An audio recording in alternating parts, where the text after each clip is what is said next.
Yeah, this is again. I did some more checking, and I guess they've got 28 pictures of the birthday party, and it's more than you can handle. We just need to meet.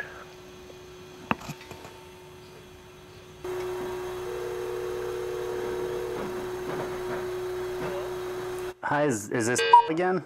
Yeah, sorry, I keep missing your phone calls. We were putting to sleep. So it looks like you called again? Yeah. What can I do for you? Well, I was just talking to one of the other brothers that is been looking at this on the internet. He said there's 28 pictures of a birthday party. Uh-huh. So this is beyond you handle it on your own. I mean, they really need to meet with you. So you still want to have a shepherding call? Is that what you mean? Well, you know, I don't know. I always thought that a shepherding call was more like trying to encourage someone or something. This sounds more like I'm being accused of something. He's not been in contact with you guys for a long time. Yeah. And we've got 4 people that are involved in this. It's not just one sister, but, you know. Yeah. Do you know what's involved with this? Maybe I don't. I'll just, I guess, play dumb if you want to enlighten me. Well, I know it's pretty serious because, you know, we don't celebrate birthday parties. And it could be that if you influence somebody else, it could turn into a problem. Just for our focus. This is the thing that's got the red flag for us.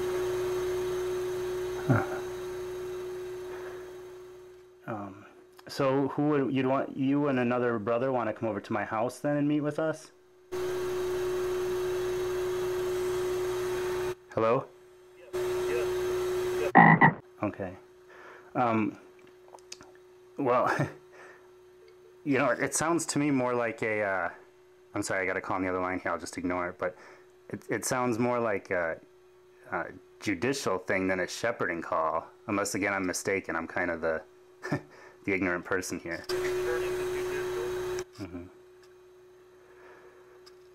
Well, you know, since you said it's kind of a serious thing and everything, I hope you don't expect me to make a decision right this minute, especially when my wife is already in bed. You know, I'm assuming you're involving her too.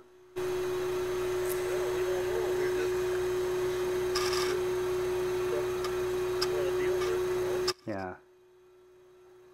Well, I'll tell you what. Let me talk to my wife and let us think about it for a couple days, and I'll contact you in a few days. Is that what's that? No problem. That's fine. Okay.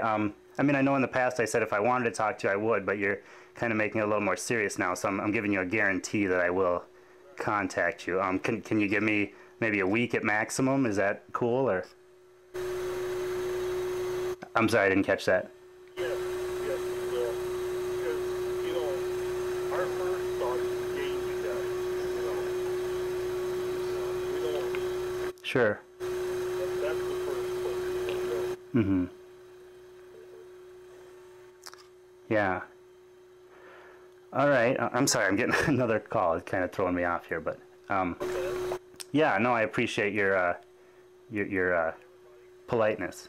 What's that? We know that sometimes mistakes are made, Yeah. and things can be turned around and fine, you know? Yeah. No, I appreciate your being polite about it. I'll talk to my wife, like I said, and we'll contact you one way or another. I guess I said a week, so you know by what would that be, August 20th, if that's okay. So. Okay. Well, I guess I'll say goodbye then. All right, thanks. All right. Bye. Hello again. I would like to take this opportunity to address a few questions. Number 1. Was I dishonest about the existence of a website? Although at first listen it would appear so, please let me explain.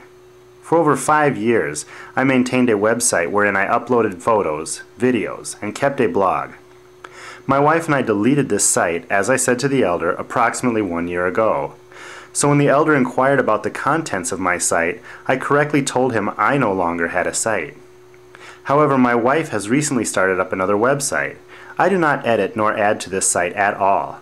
Therefore, I again was correct in stating that I do not have a website.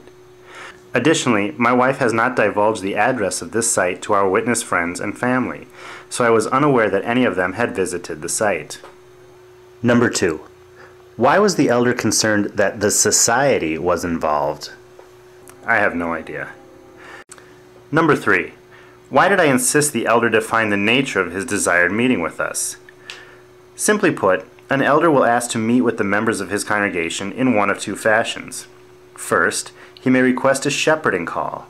As the name implies, a shepherding call is intended to be an encouraging, enjoyable meeting between a couple of elders and a witness or witness family. These meetings are typically informal and held in the witness's home. They are entirely optional. There is no pressure on witnesses to receive a visit in this manner. Indeed, this very elder had offered us a shepherding call twice before, and both times I had declined with no adverse repercussions. The other type of meeting is a committee or judicial meeting. In such a meeting, the intent is to determine if sins have been committed and to mete out the appropriate punishment. As the elder claimed to have documented evidence of sins I committed, there seemed little chance to escape their punishment. Of course, I could decline meeting with the elders in a judicial capacity, but then I risked the very likely prospect of being punished in absentia.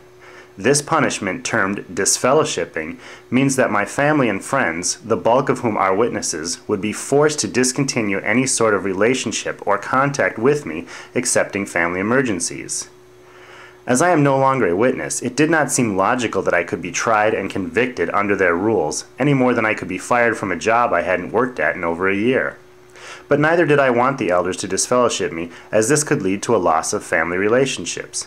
This leads to question number 4. Number 4. What was in the letter I sent the elders? Briefly, this letter informed the elders that I would not be disassociating myself, as this would lead to the same shunning as disfellowshipping.